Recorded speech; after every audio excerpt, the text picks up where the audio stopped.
I have that. I didn't wear it. Wait, hold on. Hey, can you hear me? I can. Sorry, my video is going whack. I have that exact sweater. How funny would You it do? It's from the West Side. Oh my gosh, yeah. That's my favorite store. Oh my gosh. But what if it was like, back in the day, you'd show up at a party and someone would be dressed? I'd be very flattered that we had the same one. Let me close. I love it. And it's like, because of course you live in Aspen, but I get so excited because I live in LA. Whenever I go to the mountains, it's my first item. Yeah, this sweater. Yeah, it's a great sweater. Yeah. I just let Christy in. Hi, Christy. How are you? Can you hear us? I can hear you now. Okay, good. Nice. So my first question, you guys, is what do you want to be introduced as? So I think I'm just going to take a note here. Sorry, can I ask really quickly, should I put the headphones on? Is that better? So there will be a sound engineer, Matt, who will come on in just a second, and he will ask that you probably have headphones on. Okay. Just because sometimes when we use our computer, there's, as Kimmy may know, there's ambient noise around that gets picked up. Okay. And so I think you can high level, Kimmy's a podcaster, television and film. Her, career has been in telling stories. Christy is a positive psychology practitioner. I mean, for the purpose of this topic, and Christy, you can add on that, pen resiliency you can say that, and that together they have just, launched their new business, All the Happier, which is rooted in the power of story and science, or, positive psychology. So maybe high level, both of us, and then our togetherness and the course. Okay. So I'm going to introduce Christy. Christy, what do you want her to say when she does you and science? So we view it as Kimmy's story, Christy is science. Yeah. So I might have you guys introduce yourselves, just because it is a little bit, you're not like one thing. You kind of are very colorful people that have a lot going on. That's a really optimistic story about us. It's my interpretation is that you guys are Renaissance women, and you have all sorts of things happening, which is really exciting. Yeah. But what if I just said you guys are the curators of All the Happier? Is it a course? Is it a digital course? Yeah. Digital course. Okay. Good. Who are you? Would you say you're curators, founders? I'd say co-creators. Co-creators. Co-creators. I feel like some people would, like, conscious coupling would call them, like, if they have sex and have babies, we're the co-creator of our children. Co-creator of the All the Happier. Christy, put the blind down, the one we always make you put down. Okay. So I'm also going to ask you guys, we'll start by you telling us like what's new, and you can probably just tell people about the course, right? So I'm having you introduce yourselves. So that will take up, and the first block is 26 minutes. That's too dark. I'm sorry, that feels Oh yeah, that's too dark. Yeah, sorry. I'm not looking at you. Oh, that is too dark. Yeah.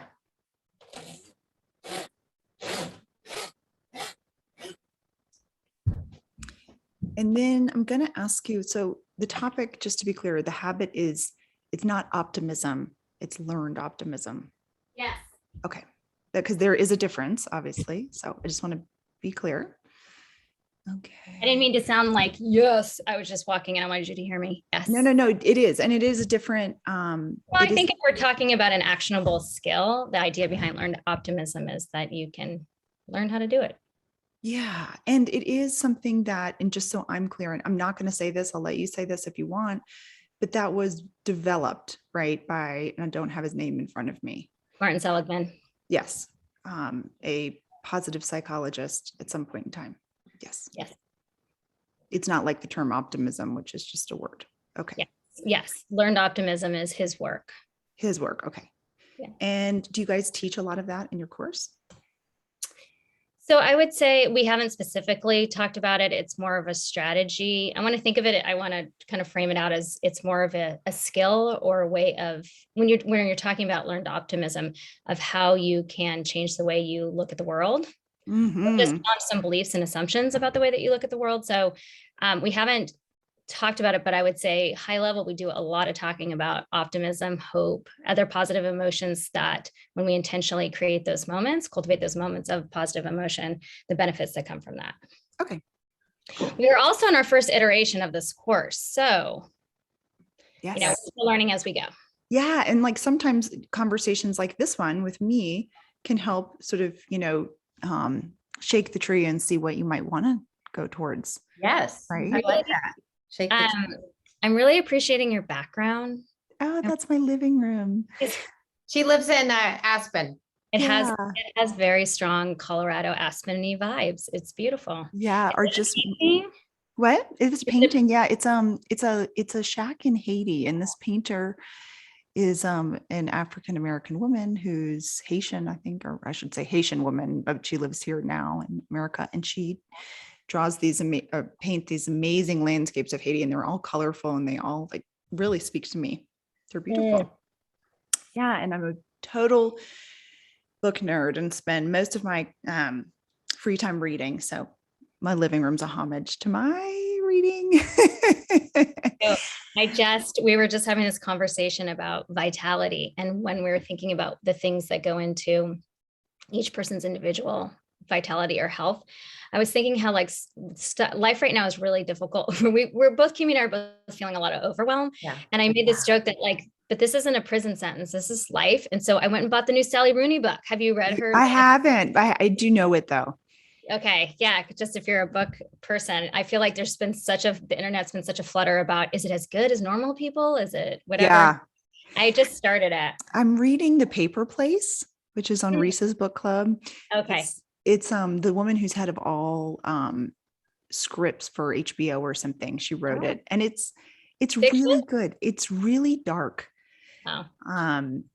And it's interesting. And at least in my house, you all can appreciate this. We had like a total meltdown about Halloween costumes last night and this morning and cupcakes. And you're looking at the clean part of my house. All of this shit is like over there. And there's like piles of cupcake dishes. And like, I don't cook, I don't bake. So I was like, well, they're going to be homemade. We don't have a chef. We're like everyone else, but yeah. So yes, overwhelm has been a big thing happening for me this week. So Kimmy can share what she was doing at 6 a.m. this morning. Which was?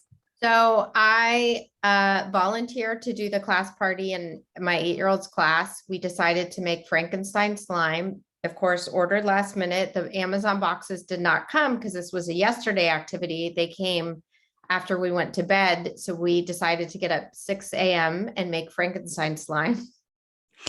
And then you're a better mom than me, because I'm like, I banned slime in my house because it got all over the couch and everything else and had to get like new furniture. But yes. So does it stain? Slime, it's like an STD. It just spreads. It's like glitter. Okay. Like glitter and slime are banned from my house because they get in places and you just never can get them out. Yeah. And Mary Margaret, who Kimmy, one of my best friends from home, came to visit with me and like made slime with her kids and my kids for like a week. And I was like, you're killing me. You've got to stop making slime. Anyways, you guys, they'll come on in just a minute, but I just wanted to let you know. So there's a 26-minute block.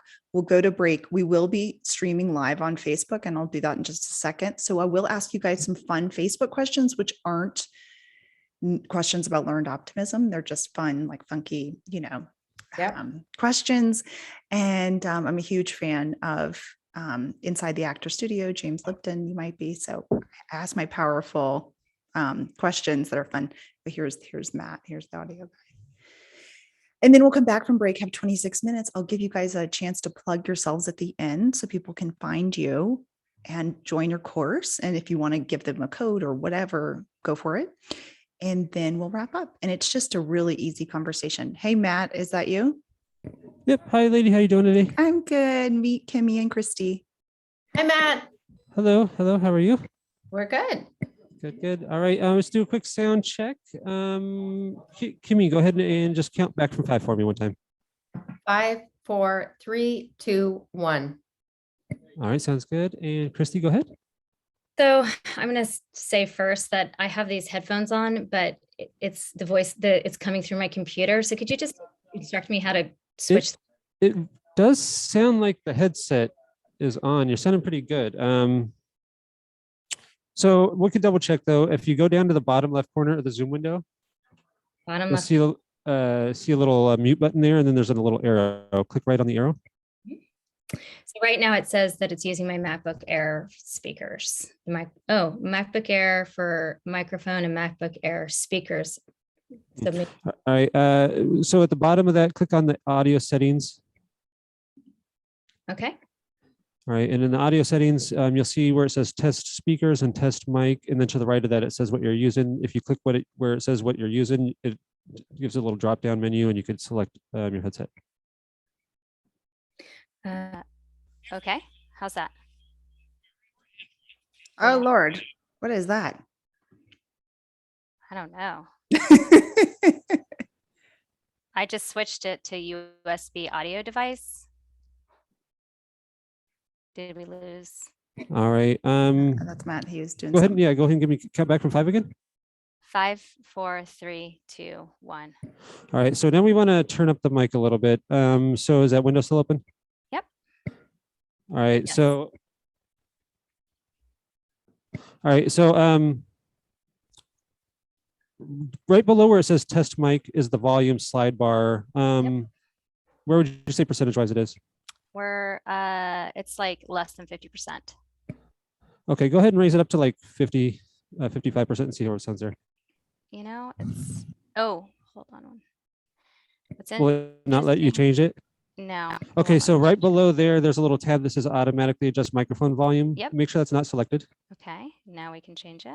Now you should be able And to change the volume, yeah. there you go. That's at 50% now. All right, I think that's good. Come back one more time. 5, 4, 3, 2, 1. All right, sounding good. Okay. All right, thank you. Go ahead and close that window. Let me send a little hello on the chat, lady. Make sure you're Yeah. seeing And this. just so you guys know, if you have your chat open, Matt is going to count down for me when we go to break. So just know that if you see that, you can ignore it. I'm on it, but he is chatting with us during the show. All right, so we are good to go. If everyone's ready, I can get you started. Yeah. And you guys, there's like this intro that sounds like a shopping mall commercial. So just hang on. Right, Matt? All right, I'm going to go ahead and send the future away. Have a good show. Thanks. Thanks.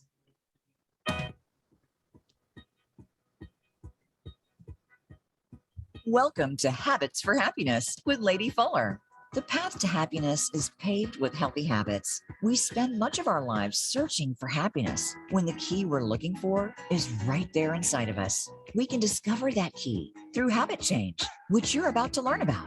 Now, here is your host, Lady Fuller.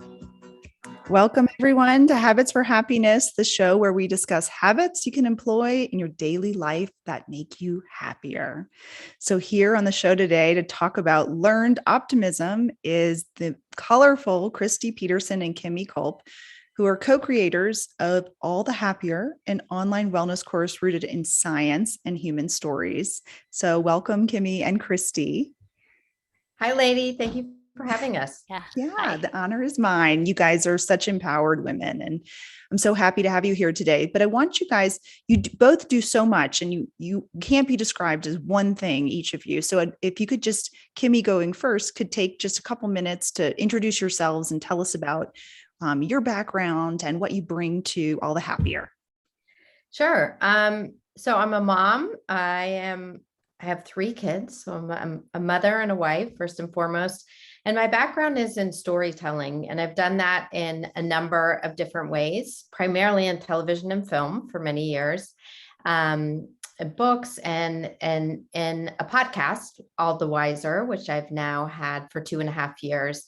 And I've really all these stories over time are nonfiction. They're stories about real people. And I've literally combed the world in the 20 plus years I've been doing this to find stories that matter and stories that move people. So yeah, and I continue to do that and just believe in the power of human stories to educate us and to really inspire us. I love that. Thank you. And Christy, tell us about yourself. Oh boy, I'm like, where do I start? So let's see. I wear a lot of different hats, which people tell me is called a composite career. So I I've love been this, a composite career. So back in the day when I was, at the time I call it a baby lawyer, so I'm a lawyer. I wasn't super happy in what I was doing. And so I went to this class and they were talking about, well, you don't have to be just one thing. You can have something called a composite career. So I feel like that's sort of been my direction. So I'm a lawyer. I also am an educator. I facilitate trainings. I'm a trainer for Penn's resiliency program. I would say you could divide sort of my career into two stages. The first was as a attorney, specifically a public defender, and then for many years. And then about 3 years ago, I went back to school and I got a master's in positive psychology. So my work since then has been more geared towards bringing the research and the science of well-being to different groups and communities. Which is so awesome. Yeah. So thank you guys. So tell us about All the Happier. So how do you come together to develop this course? Why? And what is it? And, how can people find it? It's a multi-layered question, but you guys, you can take it away. So Christy and I are now business partners and the co-creators of this digital course, which we're super passionate about. But it started as childhood best friends. And the optimistic view, Christy has the optimistic view, which is she described me as when we met in junior high of having killer eyebrows. And I, in fact, had a unibrow. So she had a really optimistic view of my eyebrows and I did not. For listeners, Kimmy does not have a unibrow anymore. She has beautiful eyebrows. So anyhow, it is, Christy and I, we have really just an incredible shared history and friendships that is decades long. And I, in producing the podcast, was telling stories of people who've been through extraordinary things, literally, solitary confinement, the son of a famous terrorist, so many incredible stories, and really learning the wisdom that comes on the other end of these things. And so much of it was post-traumatic growth. And all of these lessons and modalities that I knew Christy was studying as she was commuting 3,000 miles from California to Penn, I started to see the crossover and called her during a global pandemic and said, what if we partner and start a business to make an impact using our two skill sets? So we created All the Happier. It's a digital course. And we take the science of positive psychology and we partner it with compelling stories. And the hope is that those stories engage people, right? They're entertaining, that it's a fun way to learn, that they help illustrate all of this science and research-based practice that Christy teaches so well. I mean, it's, Christy's humble. She's, now teaching it to police departments around the country. So this is work that really matters and makes a positive impact in people's lives. And so we created over many Zooms and cups of coffee, we created a digital course called All the Happier. Awesome. And what I wanted to ask is, or just tell the listeners, is that the habit today is learned optimism. It's not just optimism, it's learned optimism. And Kimmy and Christy came up with that habit, as all of our guests do, owning that habit. So Christy, why don't you tell us why you chose that habit, or why that was, of all the habits you could have chosen, why you guys wanted to, as happiness gurus yourself, why that was important.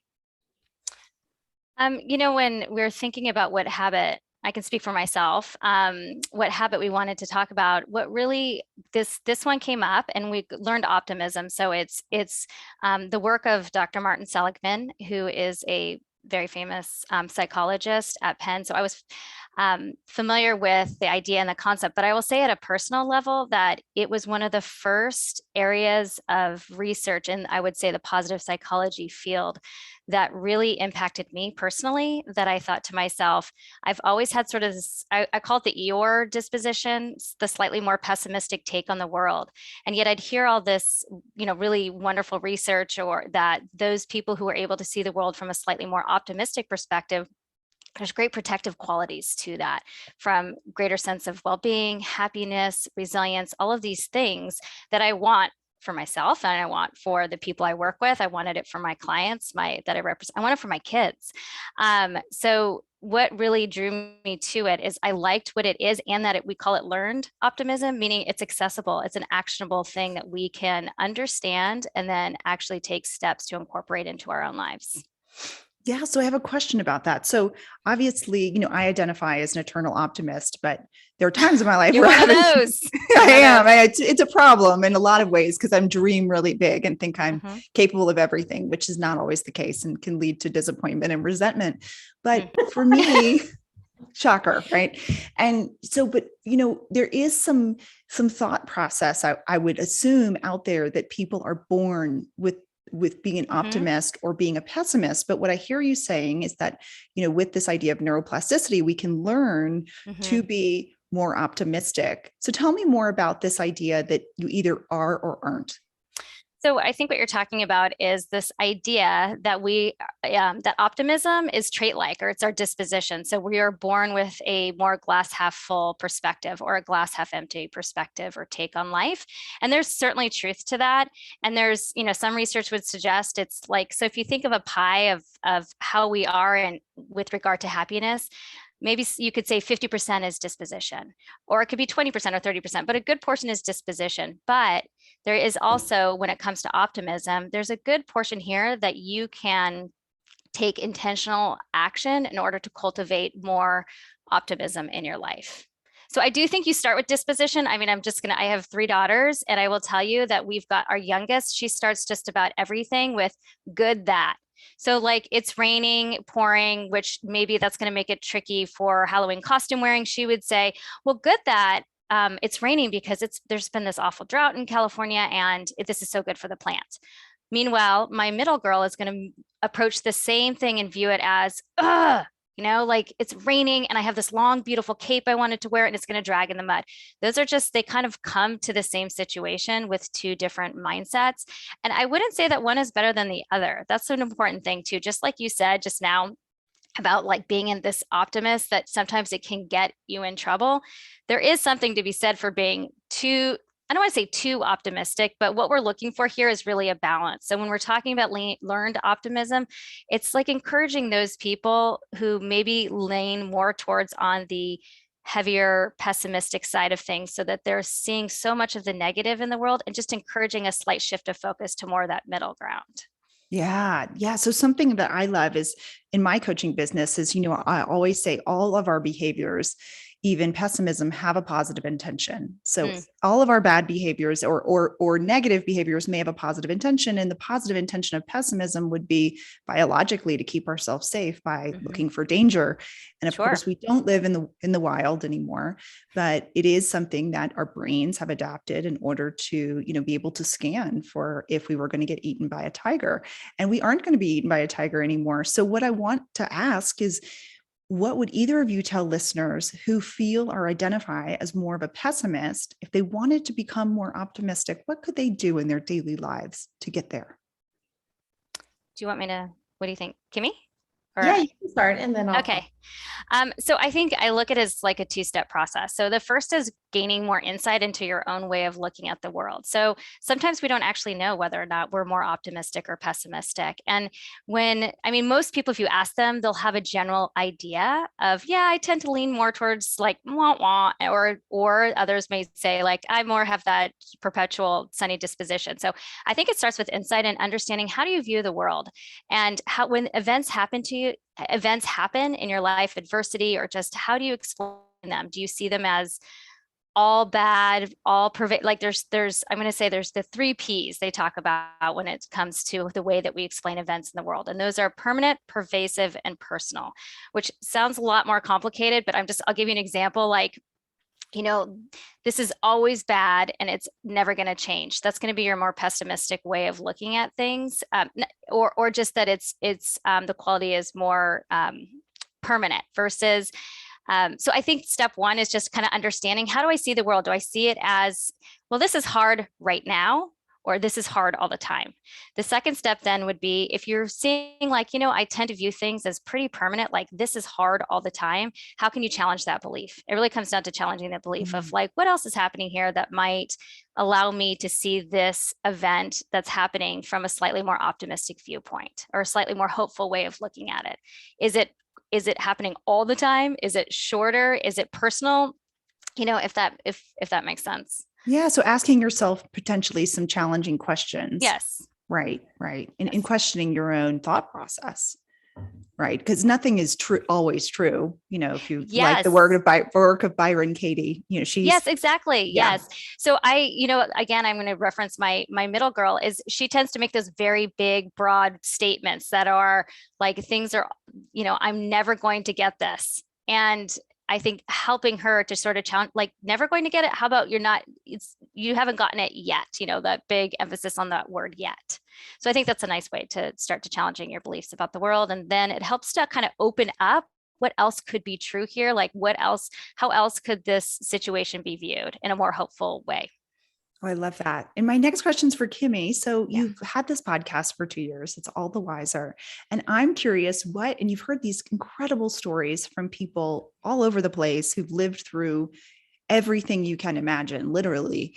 And my question is, what is the relationship that you found, and maybe you can give us an example of a story, between optimism and wisdom? Yeah, so optimism, I was thinking about a guest we had, David Bird, wise beyond his years, in his early 20s, and he was attacked by a shark while paddleboarding with his dad in Hawaii. And what David said, which was really interesting, was that to speak to Christy's point, when we get curious about an alternative lens and alternative stories, what options are there for this story? Is there one that's hopeful and optimistic? He said, I could either consider myself unlucky, because statistically the fact that you would be attacked by a shark, or I can choose to view myself as incredibly lucky that I survived, in the statistics of people who survive. And then I look at the sequence of events that led to my survival, that, the EMTs were close, that the chopper happened to be on the island and sort of flipping. So I've found that thread a lot. I recently interviewed a 94-year-old Holocaust survivor, Dr. Edith Eger, who actually is friends with Marty, who we referenced. Yeah, she's amazing. Her work is amazing for listeners that might be curious to learn more.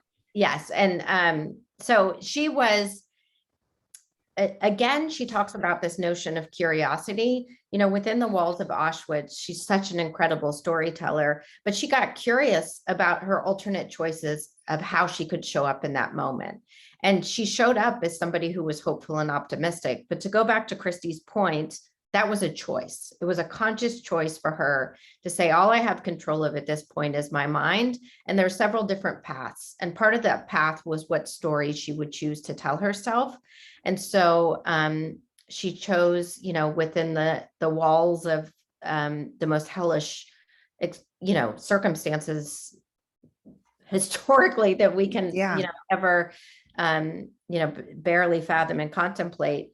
So she's just, those are just some illustrations. And I think the difference between wisdom and optimism, Lady, that's a great question. For me, there is, I often find that they come in tandem, because wisdom really comes with perspective, right? And looking back, and when people look back on, looking back at their story, again, they have a choice of how they choose to view that story. And personally, for me, on episode 10 of the podcast, I shared my story of living with bipolar disorder for 24 years and telling basically next to no one, including, my in-laws, because I was so ashamed of it. And I thought it was My experience was it was shameful, it was dirty, and I couldn't control how people experienced that truth about me. And when I began to share my story, how I view my mental health now is through a lens of, wow, so much of my creativity is from this busy brain that sort of comes with the chemistry of having the brain that I do, that I've been able to create in the world. And my deep experience of the world, which is sometimes really painful because I feel so deep on both spectrums, really allows me to be empathetic. And I think as a mother and as a friend, I'm deeply empathetic, right? And I Yeah, can, well, you're an empath for sure. yeah. So the narrative of shame and secrecy and being a flawed human being versus the choice of the story that I am a compassionate, empathetic, creative being and part of that. So those are two different, and that I'm of service because I can talk to other people about mental health and hopefully provide them hope. So I would say in that case, they're again in tandem. It's wisdom gained through all these decades of hiding and then sharing. And it's also a little bit of flipping the script to a learned optimistic view of my mental health. Yeah, thank you so much for that. And thank you for your own beautiful story. And what I hear you saying and what I believe so much is that we have a choice how we look at the world. And pretty much all of our choices about how we look to the world, if you are a Brene Brown fan, are stories, right? So we might as well, if we have a choice, make up a good one, good story. Because the mind is, it's a meaning making machine, and we're constantly making up stories about the world in order to create safety and relax our nervous systems and whatever. So what I'd ask you both is, what is the relationship, now that you've shared between optimism and wisdom, between optimism and happiness? Are people that are more optimistic happier? I know you sort of led with that in the beginning, but tell us more about that.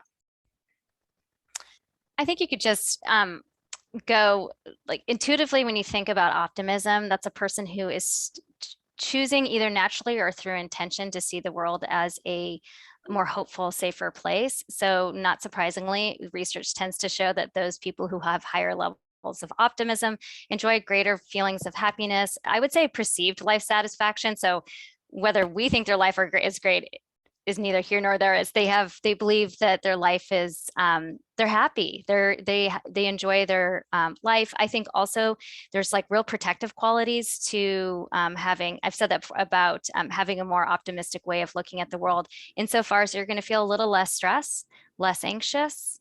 It's good for your physical health. So there are real benefits to cultivating more of that optimistic way of looking at the world. Yeah, thank you so much. And then I just want to, play devil's advocate for Yes, naysayers, please. right? So like you might have Yes. listeners that might be thinking, I'm not saying they are, but they might be thinking, well, optimism is afforded to those with different socioeconomic status than me. So I'm wondering is the relationship between optimism and money, or optimism and your the situation you might be born into. I mean, this may relate to the Holocaust survivors, but I'm interested to know, is optimism that's something that's just for the rich, or is it something for everyone that can be cultivated? So I feel pretty strongly that it is not for the rich, and this is not something that should be accessible to only a small subset of people. It's a very big motivator for me as a person. I can just speak past on my experience as a lawyer. Is I work specifically with foster youth. And the thing that really compelled me towards getting that master's in positive psychology is as I was learning these different strategies. And so I'm going to put it more in the category of strategies, like tools that we can learn and build. I wanted those things for my clients that I was representing from a legal perspective, because these kids in particular have had to navigate such challenging circumstances. So if we can find in them, remind them that they have these set of strengths, or that there is a way for them to be able to intentionally work at looking at the world. This isn't looking at the world that it can benefit, can be a benefit to them. I wanted to, like, how do we shore up a group of people who are asked to navigate far more challenges than many people have to. So is this reserved just for the wealthy? Absolutely not. I do want to say, I get your point that a person who has more challenging circumstances, it's not as easy. I mean, I'm not saying like, hey, just go ahead and look at the bright sides. What we're talking about when it comes to learned optimism is really challenging a belief set. And at the heart of that is your ability. Do you believe in your ability to sort of control the outcome? And that can be impacted by your life circumstances. Certainly. I mean, I don't want to discount that at all, but I still feel very strongly that there is benefits to looking at when adverse events happen, how can I see them in a light that doesn't cause me to land in a space of rumination, negativity, and that I'm not going to be able to get out of this space? How can we do a slight shift? I'm not talking about, roses and sunshine and ignoring the very real qualities of life or what's happening, but how can we just shift that view, shift that mindset a little bit so that it becomes slightly more hopeful? Because when we are more hopeful, it is, your ability to think about creative ways to move forward in the world really opens up. I love that. I love that. So one more question is, do you think as a society, or at least here in America, we are a more optimistic society or pessimistic? What do you think, Kimmy? Well, currently pessimist. I mean, this is kind of a baited question. Yeah, there doesn't seem to be a strong message of optimism and hope at the moment. I mean, Americans are so resilient, right? We and I think within that resiliency is some sort of optimism and hope for the future. But my instinct is negative. I don't know. I'm curious. What would you say, Christy?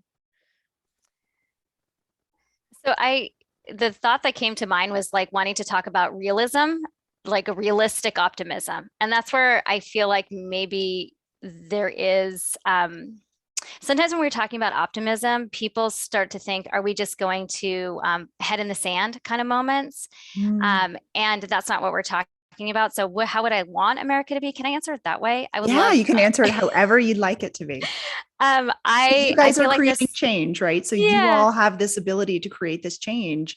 And obviously you're doing it because we have this context of whatever we have, right?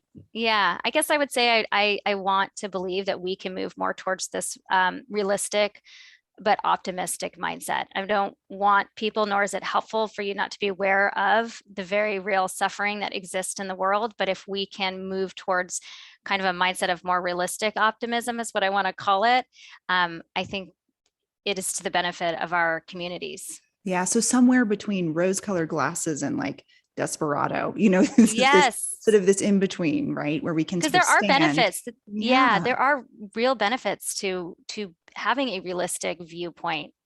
Being overly optimistic, that can get you in trouble too. I know all the pessimists I know, though, call themselves realists, which always makes me laugh really hard. We talk a lot about honoring the pain and feeling the feelings. So it's not skirting that, right? Yeah. It's that feeling that, addressing that, sitting in that, and then figuring out, where you do have choice, where you do have opportunity. Yeah. So learned optimism can be honoring your present while still having hope for the future. Would that be about right? Yeah, I like that. I like this idea of it's really bringing the overly pessimistic viewpoint into a little bit more balance. Yeah. Well, you guys were headed for a break. So everybody hang in there while we head to a break. And when we come back, we're going to talk more about the idea of learned optimism and habits that we can employ in our lives to have a more optimistic outlook. Thanks, everyone. All right. Perfect. Good segment. All clear. Back in a couple minutes. Thanks, Matt. You guys are doing great. Okay. Here's my Facebook questions. You ready? Okay. Ready. Both of you, and whoever wants to go first, if you were a superhero, what would be your superpower? I would like to fly. We get a lot of flyers. It's funny. I feel like this question, it's people go with, do you want to fly or do you want to be invisible? And then there's those are the two. When you're a superhero, you can do whatever you want. You can. I know. So I really want to think outside the box here, but I'm like, those are the two things that popped into my head. So superhero. I don't want to be invisible. I feel like that would get me into trouble. So if I'm right now, my brain, I guess I would fly, be able to move Okay. to fine. different places pretty quickly. And Kimmy? Yeah, no, mine is I was flying. Okay. flying. Yeah. Okay, you're both flying. Look, you learned optimists, you flying. What are some other ones that people, I'm just curious, like, So, you know, Pat Dossett, who you may know from Made For, he is a retired Navy SEAL and runs this amazing habit change program. He chose, and Chris Klug, who is Olympic medalist, they both chose teleportation, and they both wanted to teleport to Hawaii and go surfing. So that was really interesting. They both actually had like a very clear vision of what they wanted to do. there is that piece of teleporting that sort of, to me, when I think flying, I think actually more teleporting. I don't imagine myself with like the cape flying through the air. Yeah. Yeah. I mean, we had some people that wanted to teleport through time, which is like a whole Ah. different thing, right? Than Yeah. teleport to a different place, right? So, okay. So now that we are sort of post-COVID, what's one place you want to go to that if money wasn't an inhibitor, you would go? Japan. You got a lot of Japans. Yeah. I am obsessed with Africa. Yeah, somewhere in Africa, anywhere. Okay. Somewhere in Africa. Okay. So if you were to do a profession, I know you both have like 10 professions, but if you were to do a profession that wasn't one that you were doing and it was a full-time profession, what would it be? Photographer. Wow. Love that. Writer of books. Yeah. Love that. What kind of books would you be writing? Gosh, I toggle back and forth between children's, I don't want to say children's book. I would say like more teen age fiction or books, and then fiction. And the other thing I just have to share that popped into my mind was being some sort of clairvoyant person. And I don't know why that did, but that's what just came up. Well, you might be highly intuitive. I mean, we have Kimmy here who's an empath. So you might have some of that already going on, right? Yeah. 20 seconds. Okay. More. Did he say 4 seconds? 20. I don't know. I don't know. Okay, well, wait a second. He's coming back. It's your world. Motivate, change, succeed. VoiceAmericaEmpowerment.com.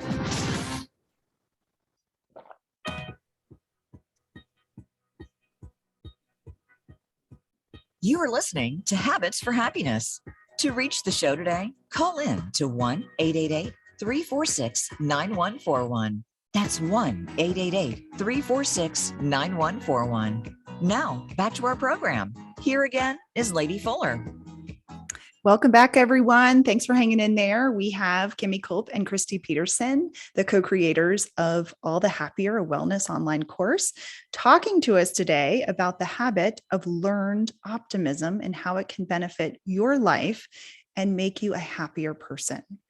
So I wanted to come back and ask you guys about my favorite two topics, the dreaded, Stephen King always says the road to, you'll appreciate this, Christy, or you too, Kimmy, because you both like to write, the road to hell is paved with adverbs. Now I say, well, the road to hell is paved with expectations. So in my work, I find that when we have a lot of assumptions and expectations going on, we actually end up in a very resentful, unhappy place in our lives. So something I was asking is, in your work with All the Happier, do you address these topics? And obviously they're part of learned optimism, right? Because if we can let go of these assumptions and let go of expectations, then we can enter, I would guess, and you guys tell me, I'm not the expert, a more optimistic frame of mind. Christy, you want to take that, or you want me to give it a go? Yes. Why don't you go ahead for it? No, you can go. Well, no, I'm sitting here, and this is the lawnmower just went quite loud, so that just You weren't expecting that. Speaking of expectations. Yes. So anyway, when you say expectations, the only thing I can say is I was thinking of, oh gosh, maybe it's got a bad word in it, but assumptions. When you assume something, you make a bloop out of you and me. Do you guys know that saying? I do. Yeah, it's a good one. Yeah. Anyway, but please, Kimmy, go ahead. I got distracted by. Okay, assumptions and expectations, how they can affect our happiness is the question. So I think certainly assumptions, as we all know, so much of our, as we talk about narrative and stories in our heads, the assumptions we make about other people, right? And how they're experiencing us, and certainly the disconnect of that. But really how Christy and I view All the Happier is this notion of, Lady, which you know very well, building this toolkit. And what we've focused on recently, and the toolkit, right, as we strive towards happiness and we learn these tools that allow us, when we take small actions in our life, or small or big consistent actions, that it does boost our happiness and boost our well-being. But what we also, really focus on is that that same set of tools equips us when life is freaking hard. And that is really just as important, if not more important, for us as we help people build these skills over the course. And, what we focused on recently is character strengths, or what we really view as super skills, which is the things that come really natural to us. And as we identify and understand those, that we can then apply them in new and different ways, right? That allow for life to be more enriching. And we can also, and once we understand character strengths, we can look at the people in our life and go, oh my gosh, I get why I see your creativity that you're bringing into this, and you just sort of shift. And also we've been working on this piece of values, right? Which is not what, and it comes innate to us, but are freely chosen. And when we understand and we get clear on our values, sort of aligning those actions. So when it comes to expectations and assumptions, where I was going with it is this piece of the hard moments. And the hard moments come often when we make assumptions or have expectations. And as we all know, with 2020 and beyond, we all had a lot of expectations about what was going to happen in the next weeks or months or years. Oh, we're going here. I'm going to have so much quality time with my father who's 80, or whatever it may be. So these skills we teach in the class, there are expectations, right? Which will happen even when we try, and that we can equip you to make that easier. Going back in time, if we were leaning into these skills, how it look a little bit different as our expectations we had to let go of. So we're really in agreement with you about the hazards of assumptions and expectations. And our work is about equipping people when the expectations are not met remotely, that they can handle that with resilience and by utilizing these tools. So I would say that's how the class relates to that question about Right. assumption and expectations. Right. And I mean, and I would also think that patience would come into this, right? Because we have expectations in our lives that are usually related to a timeline. So I often tell coaches, as a coach, I always tell clients that, it's not always a no, or it's not happening in the way that you want it to happen. It's just not right now. And that's where this piece of optimism comes in, right? So it's just not right now. That's a much more optimistic way to look at a perceived no, right, in our lives. Yeah. Yeah. So Christy, anything more on expectations? No, I think the two things, first that Kimmy just, two things that just came to mind. The first is what Kimmy said. I think I loved it. And I loved how she's explaining equipping people with some strategies so that they can be more flexible in times of uncertainty. And times of uncertainty tends to be when our expectations aren't met. So how can I not be so set back when my expectations aren't met, or when I assume things will go a certain way? And if I have the things that we are talking about in the class between character strengths and values and connecting with other people and really taking care of your vitality, all of these things really do help equip a person to respond a bit more flexibly when they're flexibly and more resiliently when expectations aren't met. I also hear in what you were saying is there's this idea of challenging beliefs. So to a client who says that no, it's okay, so is that a no forever, or is that a no just right now? And then shifting into what might that no open up in these other ways. That is a definitely a more optimistic way to look at things. But what's interesting is that you do that in that coaching dynamic. And so that kind of goes back to this idea of learned optimism, that not for everyone, that isn't our natural inclination. We hear the no and we're going to sit in the no, or that our expectations weren't met. And that means like, it's done. The worst is going to happen, that kind of thing. And so what I hear too is just how you were saying that, is that we can be intentional about how it is we shift out of that. And that for some of us, it takes a little more support or somebody to partner with us to help us to see through that, either through coaching or through things like classes, books, that kind of stuff. Yeah, which leads me into this question of, believing in something greater than ourselves, right? So a belief in that which is greater. And I'm not saying it's God, it can be anything. It can be, for me, my God she lives in nature. So, I visit with her all the time out there, but I'm wondering if this sort of worldview of optimism, or this self-view of optimism, is strengthened by belief in something greater than ourselves. That's a great question. I want to say, like, I don't have an answer that I could pull out of my pocket that's sort of like, well, the research says. Yeah.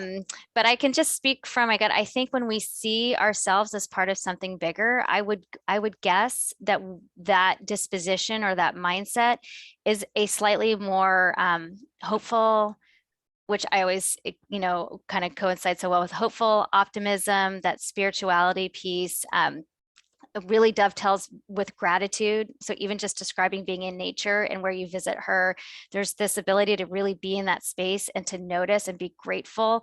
All of those qualities, I think, are related to kind of are all interconnected to this idea around optimism.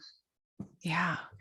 And I'm wondering too, in your podcast, Kimmy, are you seeing that a connection to something greater is something that you have all these wiser people, a belief in something outside of themselves? Yeah, I mean, there's some consistent themes that come with people. So these are, again, people who have come out the other end of unthinkable, extraordinary circumstances with wisdom and with gained perspective. And certain spirituality is a theme that that comes a lot. And it's also, I think, where it is with spirituality, and we talk about expectations, that there's a notion of surrendering, right? I love that. Yeah. Control and grip. There's this, it's almost the loss of and that I can't control this. And so I sort of surrender to the fact, and that people find some sort of peace and solace and comfort in that.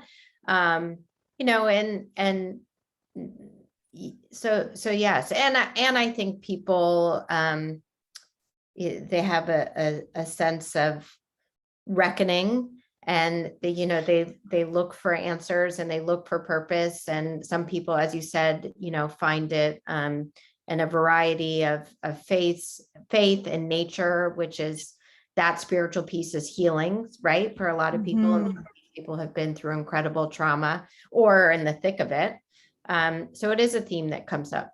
Yeah, so interesting. So I want to shift to gratitude. So I interviewed, speaking of people coming through the other side of it, Aaron Ralston last weekend. He was the one, for listeners and for you all, who cut his arm off in a canyon in Utah, being stuck there for 4 days, which was the claim movie, 127 hours. And he talked a lot about, he's an optimist, and he talked a lot about gratitude as fueling his optimism. And so I want to know, in you all's course, what you give people, or what you would even tell listeners if they wanted to, because gratitude is something you can really grab onto, pun intended, in your daily life to cultivate a more learned optimistic outlook.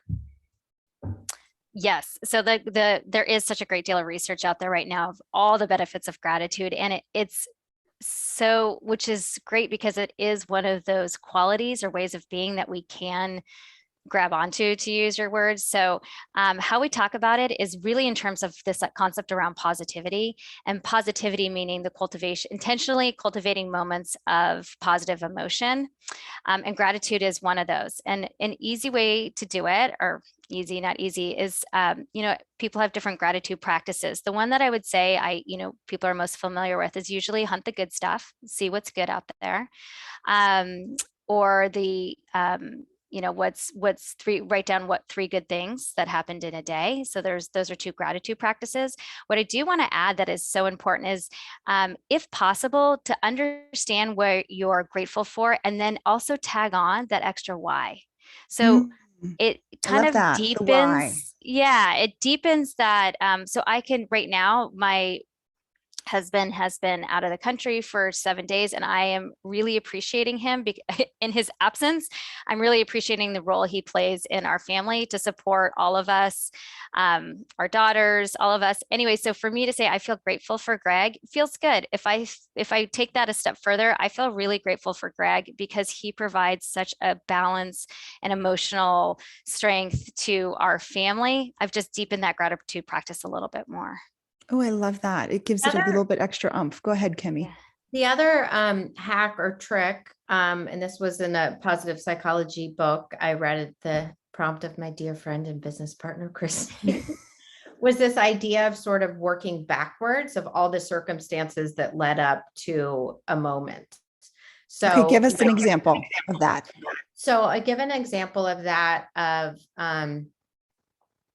so I'm lying in bed, I'm doing my gratitude, I close it, I write it down, and I say, walking the dog with Graham, who's my husband. But if I look at, I ended up getting home, earlier than expected.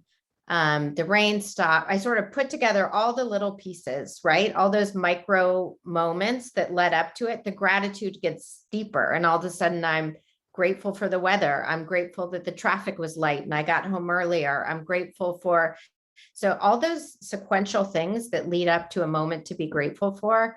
So that has really worked for me to deepen the gratitude to all the micro things that. Oh, I love these micro minutes that lead up to your big piece of gratitude for whatever it is, right? And they flip the script, right? They flip the script into this whole way of looking at it, more optimistically. Yeah. Oh, I love that. So one thing I wanted to ask is, could you tell listeners if they wanted to join your course, how it works? Where would they find it?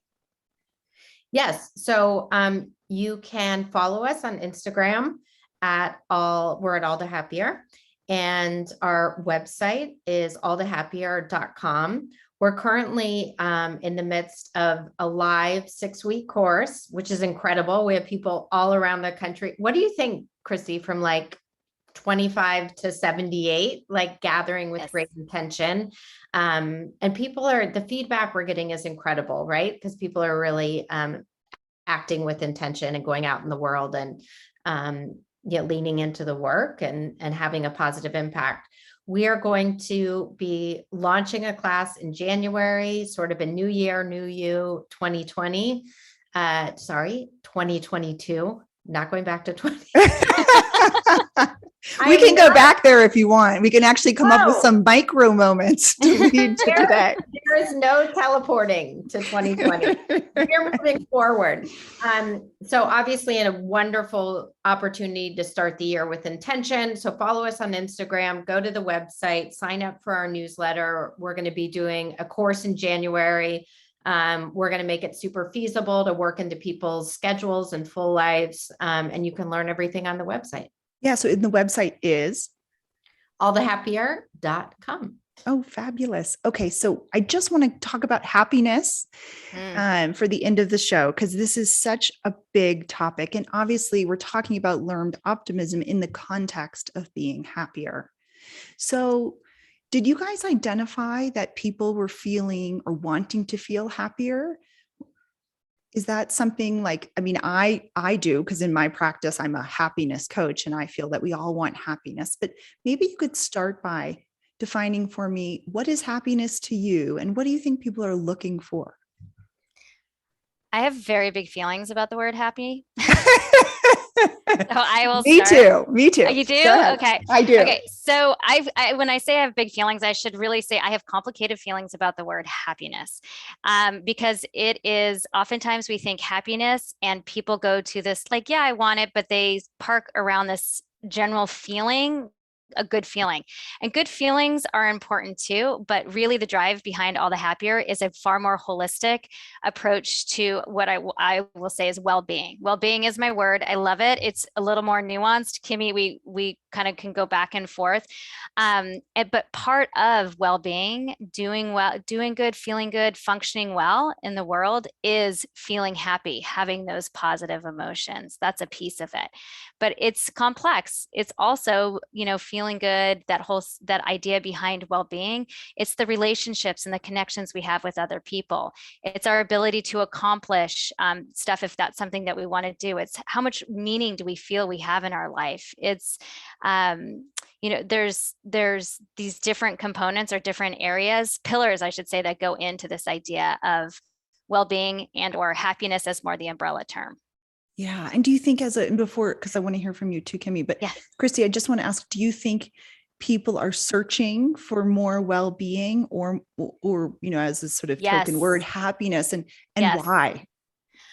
Well, I think it's something that people have been wondering about and pursuing for thousands of years. So this isn't a new idea that we want to move towards happiness. If you want to talk about, let's just drop into this exact moment. We're coming out of a time where there's been so much uncertainty, transition, a lot of self-reflection about where I am, what I'm doing. I was just reading another article about this great resignation and how many people are resigning from their jobs and wanting to choose something different. So I think collectively there's this moment of real self-reflection. And in that, you're wanting to know, how do I want to be in the world? How do I want to show up? What do I stand for? And I feel like those questions are at the heart of this idea around well-being, and that people are wanting something more than to just survive. We say you can do more than just survive, you can thrive. It's this idea of flourishing and thriving. Yeah, I love that. You can do more than just surviving. You can thrive. That probably would be a good thing for me to remind myself as I was dealing with Halloween costumes and kids screaming at me this morning. I felt like sometimes I'm surviving for sure, even as a happiness coach. But Kimmy, I want to turn this around to you. So the original question, and thank you, Christy, for sharing that so beautifully, was this idea of, what is happiness to you and how do you feel about the word, since we all have different feelings, and, why, and what do you think is going on in the world that we need or searching for this now? Yeah. So to me, I think happiness can conjure up like this elated feeling, right? Like you're waking up, you're like skipping down the street, like Pharrell Williams is playing. I like this visual. This actually sounds pretty good. It sounds great, but is that attainable or sustainable? No. So when I think of happiness, I actually sort of have a much, turn down the volume, if you will, view of sort of contentment. Contentment. I love that. Contentment. I don't think it's a word, but this feeling of being content, like, and being present. And I think, so it's the less maybe sexy view or dramatic view of happiness, but it's really this idea of sort of just looking around and being content and being present. The three of us started, right? Like you have a Halloween. I had a Halloween debacle that started just so we can laugh about it. Last night, my daughter was dressed like an alien and she didn't have the makeup, and it started a crying fest that went to bed. She went to bed crying and woke up basically crying because we didn't have all the right stuff, and went on for hours with cupcakes and everything else. So yes, go ahead. And yes, I was up at 6 a.m. making Frankenstein slime, which Lady told me before may stain all my furniture and my countertop. So that may have been happening. It spreads, yes. And so it goes back to when you asked sort of this, what is happening collectively? What Christy and I have picked up on is a sense of overwhelm. People are overwhelmed. I think also it's a reentry, sort of a slow reentry. We knew what it felt like to sort of dial back. And it's fall, it's a busy season. We're moving into the holidays. COVID is still, so sort of this sense of overwhelm. And I keep going back to these tools and how it relates to overwhelm, is that if we can be better equipped in those moments when the person's having a breakdown or the green slimes all over the white sofa and, or traffic and honking. If we have those tools to lean into, to allow us to show up differently for ourselves and, the people around us, everyone is better off. The people, that you love are better off. The people in your community, as Christy and I say in the course every day when we start this course, thank you for showing up, not only for yourself, but for your people and for your community. Because when we can be better, we can do better. And that really has a ripple effect. And so I think that can be a driving force for a lot of people to lean into some of these habits. Yeah. So I'm going to ask, is learned optimism contagious? I think how we are is contagious. 100%. So if I show up in a space with, so if you think of learned optimism as a skill, as a strategy for how we want to look at the world and the events that are happening around us, micro and macro. So if I'm showing up and seeing something's happening that's a challenge and I'm able to view it in a more optimistic or hopeful way, what's my energy like? Well, I'm going to be a little bit maybe more present. I'm not a like sunshine and rainbows kind of that's not the energy I tend to put out, but I can be a little funnier. I can crack a joke when it's a stressful moment.